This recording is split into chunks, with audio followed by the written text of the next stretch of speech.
सोचिए, रात के 2 बजे हैं, आप फोन स्क्रॉल कर रहे हैं, दिमाग में कल की मीटिंग, पिछले महीने की लड़ाई, अगले साल की चिंताएं, सीने में जकड़न, नींद असंभव, शांति एक खोया हुआ ख्वाब। आप अकेले नहीं हैं, करोड़ों लोग हर रात यही झेलते हैं। लेकिन क्या होगा अगर मैं कहूं कि आज से 5000 साल पहले एक युद्ध भूमि पर, जहां सबसे महान योद्धा भी डर से जम गया था, इसी संकट का समाधान दिया गया था। ये गीता की इस अद्भुत यात्रा का 54वां दिन है। जुड़े रहने के लिए फॉलो कीजिए।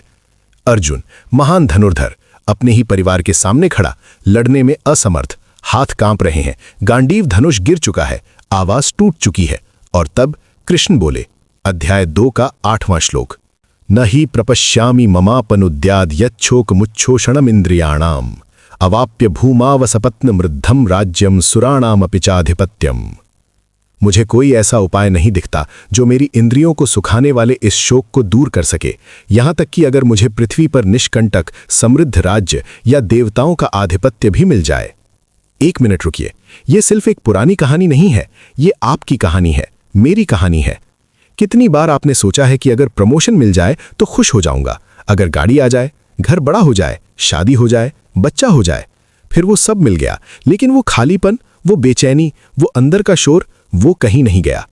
अर्जुन कह रहा है कि अगर मुझे सारी पृथ्वी का राज्य भी मिल जाए, स्वर्ग का सिंहासन भी मिल जाए, तब भी ये दर्द नहीं जाएगा, ये चिंता नहीं जाएगी, ये अंधकार नहीं जाएगा। क्यों? क्योंकि बाहरी चीजें कभी भी भीतरी घावों को नहीं भर सकती। आप नई नौकरी ले लो, लेकिन अगर आत्मसंदेह अंदर बैठा है तो वहां भी वही डर आएगा। आप नया रिश्ता शुरू कर लो, लेकिन अगर खुद से ही प्यार नहीं है तो वहां भी वही तन्हाई छाएगी। अब दूसरे शहर चले जाओ, लेकिन अपनी परेशानियों का सामान साथ ले जाओगे। ये श्लोक हमें सबसे कठिन सच्चाई सिखाता है, वो सच्चाई जिससे हम सब भागते हैं। समस्या बाहर नहीं है, समस्या अंदर है, और जब तक हम अंदर नहीं देखेंगे, बाहर की कोई भी चीज हमें बचा नहीं सकती।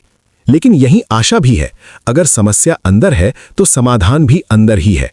आपको किसी और की जरूरत नहीं, किसी राज्य की जरूरत नहीं, किसी देवता की कृपा की जरूरत नहीं।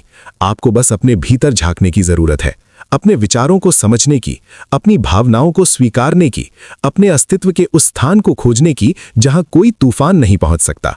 क्योंकि अर्जुन की तरह हम सब कभी न कभी उस मोड़ पर आते हैं जहां बाहरी दुनिया का कोई जवाब काम नहीं करता, और वहीं असली यात्रा शुरू होती है, अपने भीतर की यात्रा, सत्य की यात्रा, शांति की यात्रा।